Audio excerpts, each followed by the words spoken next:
دي اسمها ايه؟ يونيفرسال. دي 10 كيلو. هي مشكلة فيها مشكلة العصر، ما بتعصرش خالص ولا تضرب المية. المشكلة دي عشان خاطر ايه؟ ترمبة الصرف بايظة.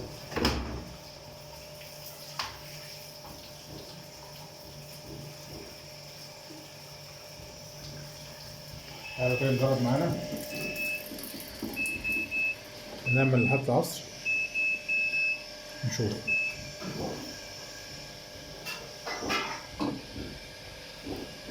تشتغل المدايسة.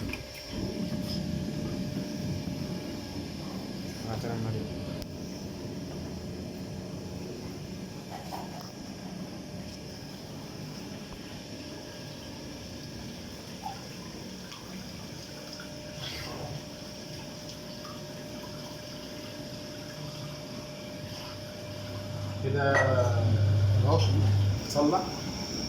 كانت ترمبة وغيرناها الحمد لله. كده بقى اتفتح خلاص، ما تشتغلش خالص. نقفل الباب تشتغل لوحدها.